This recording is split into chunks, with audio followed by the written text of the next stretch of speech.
Hi, Teresa. Welcome to the con. We're Hey, super excited to have you. hey, thank you for having me. Can you hear me well? First Yeah, question. you sound Okay, great. Yeah, I'm really excited for your presentation. I loved your presentation last year. I'm thank you. gonna not eat up your time so that you can have time for questions at the end. I'm gonna jump off stage and let you do your thing, and I'll pop back on if we have any technical difficulties. Okay, perfect. Thank you, Jeff. Thank you.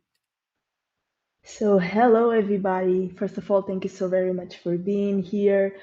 As you can see, I'm a big fan of Stranger Things, and actually, I'm rewatching the whole series for the second time. And I was wondering, there's a lot in the series that it's really similar to the real world, but also about security, and in this case, about API security. API security. So why not create a talk, a presentation, and talk about this? And let's see what other people also think of this, if they agree or not, or if maybe it's just all in my head, right? But before getting started, I'm going to briefly introduce myself. So currently, I'm part of the threat intelligence team at Siemens Energy. Before joining the blue team, I was actually a pen tester slash red teamer for KPMG Portugal. Last year, I went to the DEFCON vision competition where I secured 8th place. I also created a local chapter here in my city in Portugal. I'm an APIsec University Ambassador. I also created a course for APISECCON on how to get started on API security, on API pen testing, and I'm also a speaker at several conferences. And just a warning before we get started, portions of the end might be revealed during the presentation. I don't want to release any spoilers for you, but yeah, I'm so sorry if I'll do that. I'm sure I'll do that. I'm so sorry for that. But anyway, twists and other secrets will remain classified. Okay, that I promise. So I would say that 80% is just a guessed percentage. It's not probably the real percentage. Okay, and let's start. Okay, so the first one is API breaches can or will happen when you least expect them. So if you watched Stranger Things, the rifts in Hawkins City, they were open for Demogorgons and they just opened them, right? They didn't announce, oh, okay, now I will open a rift in here. No, that's the same thing with API breaches, okay? They will occur, you'll not get notified, you won't get a warning, not until you have the API breach, okay? So that's one thing. And it's so important for companies to have API monitoring in place, to have an API inventory up to date, right? To have, if there's any third-party APIs or applications, to have all of that documented and well documented, okay? Number two, attackers can use multiple API vulnerabilities to breach your applications. So the Demogorgons, they didn't open only one rift, right? They opened several ones. And when it comes to exploiting applications, attackers can use multiple APIs and not only one. Okay, sometimes you can have a data breach that where the origin was only one several API vulnerability, but there are cases where you can have multiple API vulnerabilities with, for example, some with medium severity, others with low, others with high, that led to that API breach. You can see it as a chain of vulnerabilities in a way. And this led us to number three, vulnerability chaining. So in Stranger Things, Vecna used different ways to attack Hawkins, right? Including the rifts, the demogorgons, but he also was able to enter people's minds in order to claim his victims, to find his weaknesses, right? To control them. This can be seen as social engineering, I would say. And in reality, sometimes when you have an API breach, it's not only because of an API vulnerability. Maybe you had other vulnerabilities involved, such as the human factor, right? Or maybe it was just, I don't know, any other vulnerability. The thing in here is, and I've seen this a lot, companies tend to think that vulnerabilities are not able to be chimed, right? Chain up. Like you can't use them or several. You can't use several vulnerabilities to exploit one thing or to gain access to something. And because of this, I also created a room on TryAcne. And I mean, if you are interested in seeing it, it's on my LinkedIn profile. But if you don't find it, I can send you the link afterwards. Okay. But it's based on a real vulnerability that I found. It was an API vulnerability in the end, and it led to the access of tons and tons of customer records. Okay. And all of this happened because I chained different vulnerabilities, okay? And the same can happen with API breaches, okay? It doesn't mean that it's only an API vulnerability or one or several, maybe it's another type of vulnerability. Number 4, social engineering can also be used to exploit APIs. So like I said before, Vecna used kind of social engineering to claim his victims.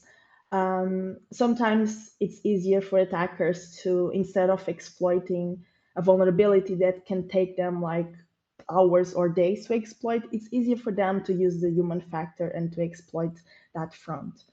And with this, they can gain access to APIs, to applications without a lot of effort, let's say it like this, okay?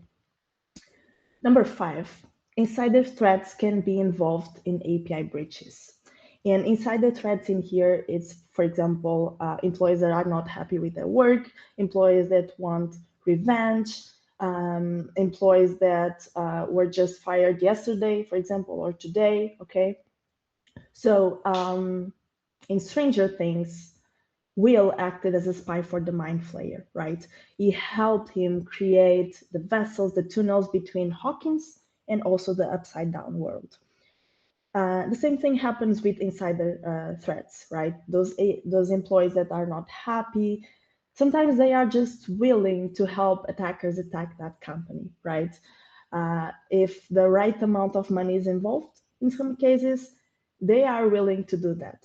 Sometimes even for free. It really depends on the revenge level that they have, right? But that's one thing that a lot of companies, and I've seen this a lot, they think the attacker it's only on the external side. Sometimes it's also on the internal side, and we need to be aware of this, okay? Number 6, some API breaches can occur through third parties. So in Stranger Things, the gate to the Upside Down world was in the Hawkins lab in the beginning, in season 1, right? And all of the damage spread from there to the Hawkins city in general, right? The same thing can happen with API breaches. Sometimes you have an API that is managed by a third party. They are the ones who are giving you the API permissions, wherever you are sharing the API with other companies, it doesn't matter. Sometimes the API breach, the origin of the API breach was there, and you are in the middle of the sauce because you are a third party for them as well, okay? So keep that in mind, and this is so important for companies to be aware of the business logic flow of the applications, okay? To know what calls are being made in the meantime. Like anytime you click any button in the application, it's important also for companies to have, again, an inventory of APIs, who owns each API, okay? If it's a third party, if it's internal, and keep that list up to date, okay? Number 7, API vulnerabilities might have already been exploited before. So the gate to the Upside Down world existed in the Hawking labs way before the team discovered it, right? And the same thing happens with API vulnerabilities. Imagine that you are a smaller company. It doesn't matter the size of the company actually, but imagine that right now you want to really test the security of your company. So you bought this new scanner, right? And you start the scanner and you find, I don't know, 5 vulnerabilities, 5 API vulnerabilities. It doesn't mean that they were not there before. You discover them now because you bought the API scanner now, but it doesn't mean that they were not there for years, okay? And all of these can lead to API breaches, okay? Because they were in there way before you knew about them. Sometimes people are like, oh yeah, but the API vulnerability was there for years and no one exploited them. Sometimes it's just lucky, right? That happens also.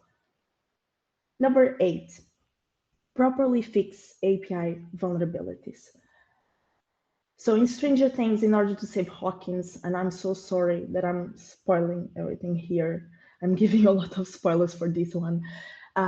So to save Hawkins, all the team, they worked together in order to find the root cause. And in the end, they were able to defeat Vecna and to save Hawkins. But to do this, they needed to address the root cause of the problem, right? I've seen a lot of companies in teams, they have this API vulnerability, and they're like, oh, I will implement a temporary fix, and then in 1 month, I will implement a permanent fix. Okay, that's good. I mean, if you have other stuff, but why not implement a permanent fix right now? I've seen a lot of these cases where the API had the temporary fix and it was reopened again. What if that vulnerability is used to breach your company, right? So in here, just make sometimes the extra mile and try to fix it permanently, because it will be reopened again, probably in the future. Sometimes what it takes is just a change in the backend, right? So that the vulnerabilities reopen again. Number 9, API security is a teamwork. So in the Stranger Things series, in order to save Hawkins, the team, they work together, okay? The same thing happens in the real world. So the same thing applies to API security. You need to work as a team. And in here, it's not only cybersecurity or IT, okay? It's sometimes it involves other departments if needed, but it's a team work, okay? You're not alone. You don't have to do this alone. That's not the point. If it's a teamwork, it's easier for you and for everybody in the company. Number 10. Oh, and this is the top 10, by the way. Who knows, right? Top 10, number 10, sorry. Adopt the attacker mindset.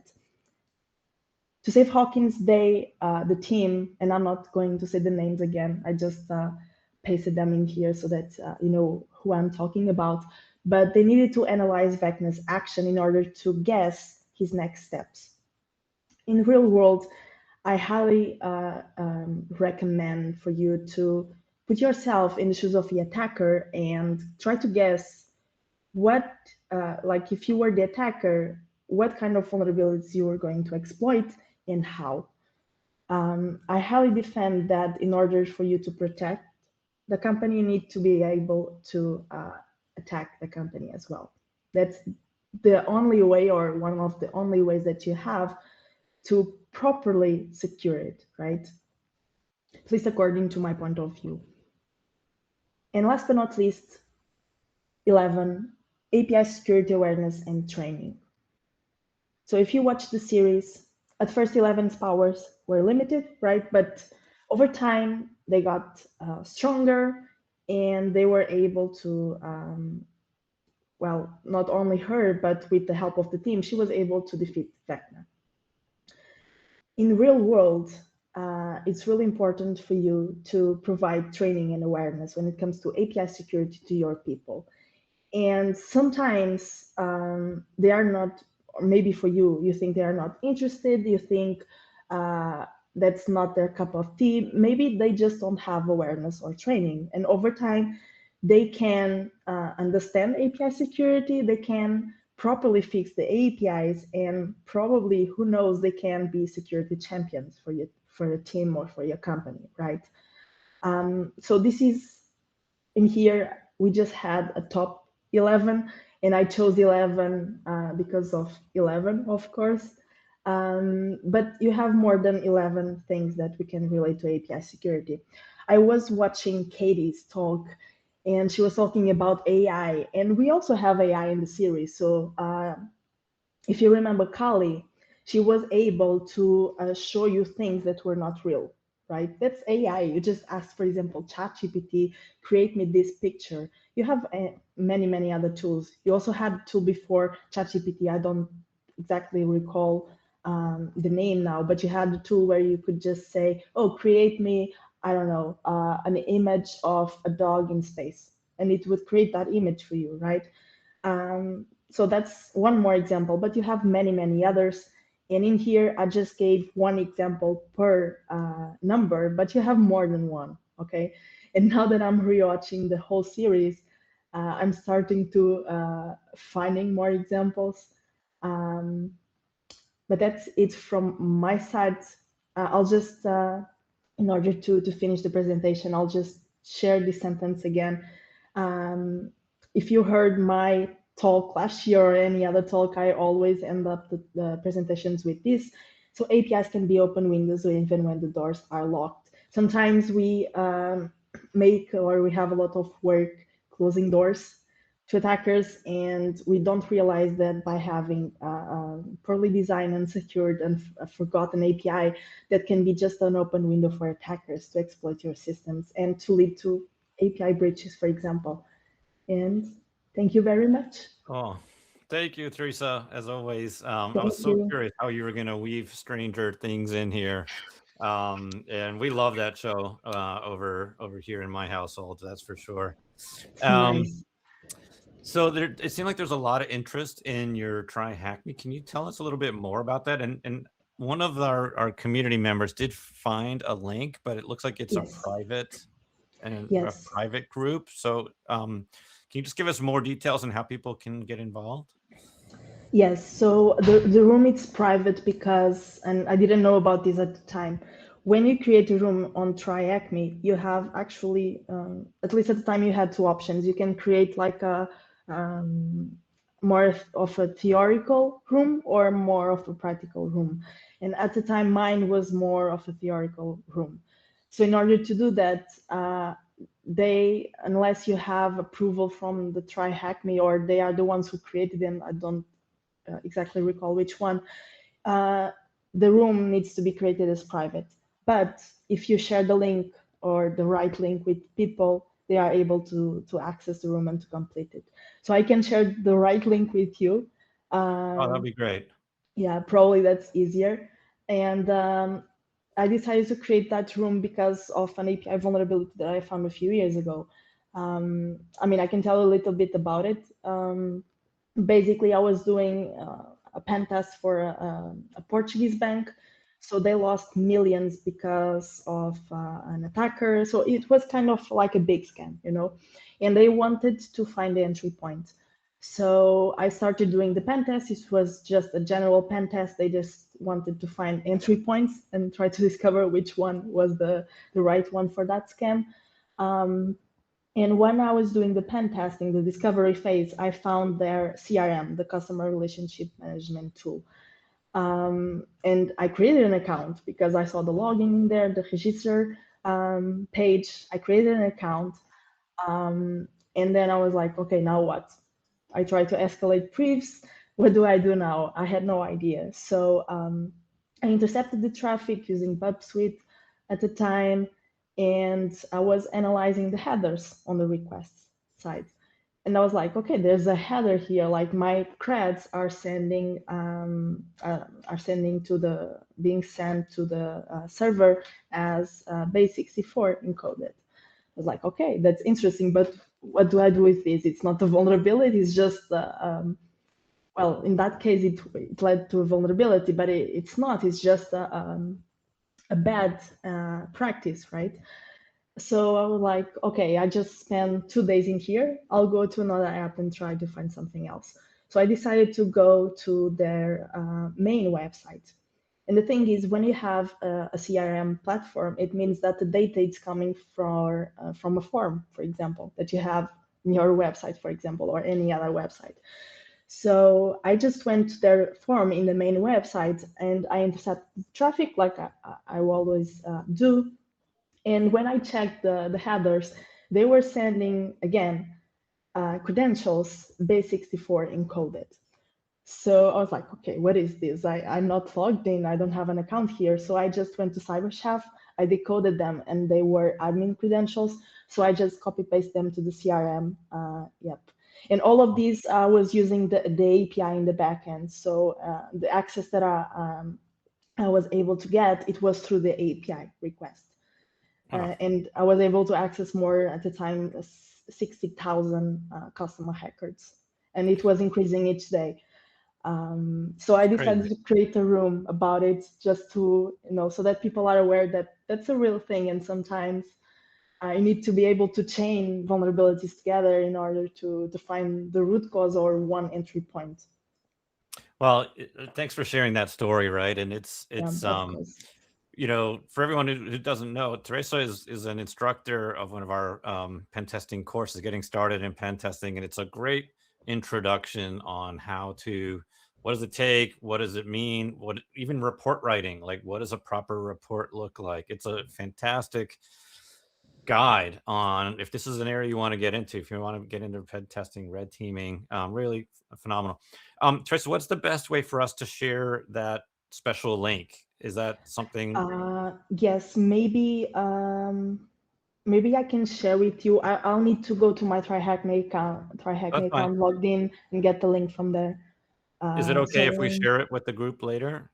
Yes, I can send you in here, or probably to you, it's easier, and then you can share me on it. LinkedIn, and we'll send a follow-up to everybody here. So we'll make sure everybody gets a copy of that.